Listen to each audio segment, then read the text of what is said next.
Je vais consacrer les 3 prochains numéros du Dessous des cartes à l'Iran. L'idée, c'est de dépasser les perceptions éternellement rabâchées sur le régime des ayatollahs et l'État islamique et de vous faire redécouvrir ce que finit par masquer le régime, c'est-à-dire les Iraniens eux-mêmes et un pays superbe et passionnant. Aujourd'hui, je voudrais vous faire mesurer l'importance des apports de l'Iran à la civilisation.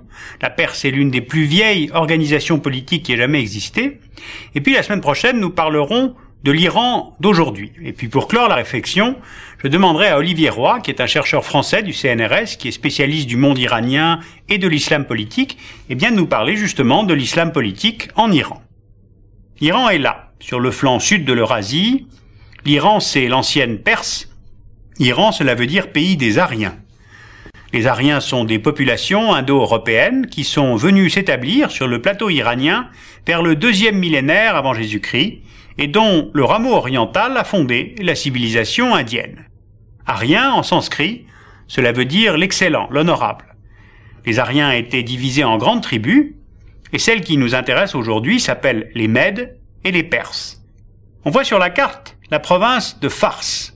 Le Fars fut le berceau de la Perse, et c'est à partir de là que les Perses ont donné naissance à plusieurs empires, notamment celui des Achéménides, de moins 500 à moins 300 avant Jésus-Christ, des Sassanides, du 3e au 7e siècle de notre ère, les Séfévides, du 16e au 18e siècle, et puis d'autres encore que je ne cite pas. Mais tous ces empires, au fil des siècles, accoucheront au Moyen-Orient d'un État à géométrie variable, à partir du Fars et du Khorasan, et qui, pour la première fois dans l'histoire, forment ce qu'on pourrait appeler un État central. Or, cette invention de l'État central va avoir plusieurs conséquences en termes d'apport à la civilisation. Alors plutôt que de faire défiler la chronologie de ces empires successifs, ce sont plutôt ces apports que je vous propose d'étudier aujourd'hui à partir seulement de 2 d'entre eux, celui des Achéménides et celui des Séfévides. Vous allez comprendre pourquoi. L'empire achéménide est l'empire le plus étendu qui ait jamais existé au Moyen-Orient, allant de la Libye à l'Asie centrale, et de la mer Égée à l'Inde du Nord, et ce pendant 200 ans, moins 550 à moins 331 avant Jésus-Christ. Plusieurs noms sont liés à cet empire, ils peuvent faire repère. Cyrus est le fondateur de l'empire en moins 550, il conquiert l'Afghanistan à l'est, l'Asie mineure à l'ouest. Darius fonde Persépolis, la ville de la Perse.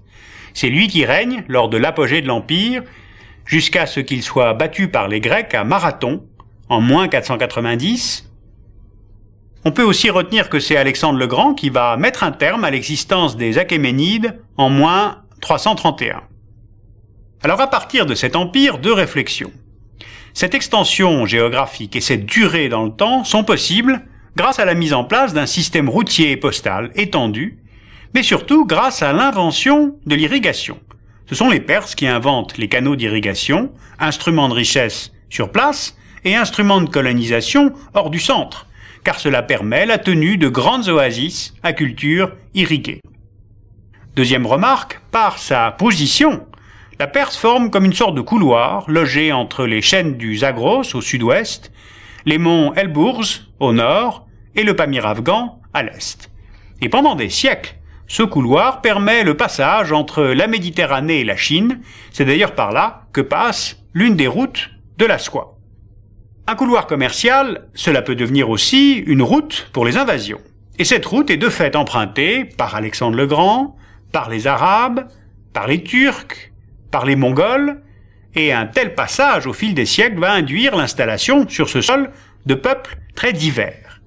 Ce qui fait que l'Iran n'est pas peuplé que de Perses, c'est un pays multi-ethnique. On voit sur la carte les localisations des populations perses et toute une périphérie peuplée de minorités. Et là encore, c'est à partir de cette région du Fars que fut diffusée la langue persane, on l'appelle le Farsi justement, c'est-à-dire la langue officielle et littéraire de l'Iran, et qui est parlée par les Perses bien sûr, mais aussi par les Tadjiks d'Afghanistan, les Kurdes, les Baloutches, les Azéris. Maintenant l'islam. Il faut bien sûr relier l'islam aux invasions arabes, mais plus encore à l'empire des Séfévides. Les invasions arabes vers le 7e siècle après Jésus-Christ éliminent progressivement le zoroastrisme, c'est-à-dire la religion des Perses qui avait été fondée par Zarathustra. Mais c'est la dynastie des Séfévides au XVIe siècle qui va introduire le chiisme en Iran. Les Séfévides sont sans doute d'origine turque, et comme ils rattachent leur généalogie au calife Ali, c'est-à-dire le gendre de Mahomet, ils se déclarent chiites. Je vais vous en dire un mot tout de suite. Eh bien, c'est précisément l'empire séfévide qui va unifier à nouveau la Perse à cette époque avec la doctrine chiite, offrant à des peuples différents le même idéal spirituel et la même religion nationale. L'unité de l'empire se fait par la religion et non pas sur le fait d'être persan. Le chiisme permet aux Séfévides de s'opposer aux empires rivaux qui sont sunnites, c'est-à-dire de s'opposer à l'empire ottoman à l'ouest et à l'empire ouzbek au nord. Le grand Shah Abbas séfévide installe sa capitale à Isfahan, la superbe, loin des Ottomans, loin des Ouzbeks. Mais c'est quoi au juste le chiisme? On voit sur cette carte la localisation des musulmans au Moyen-Orient aujourd'hui. Les sunnites sont largement majoritaires et les chiites, que l'on voit là, regroupent aujourd'hui environ 10% de l'ordre musulman. 85% des Iraniens sont des musulmans chiites. Le chiite est né d'une contestation politique sur le mode de désignation du guide des musulmans. Les chiites sont les partisans de Ali, c'est-à-dire le mari de la fille de Mahomet, Fatima, car ils estiment que seuls les membres de la famille de Mahomet doivent servir d'imam, de guide aux fidèles. Alors que les sunnites, eux, se rattachent à la tradition, à la sunna, car ils pensent que le chef de la communauté des musulmans doit être désigné.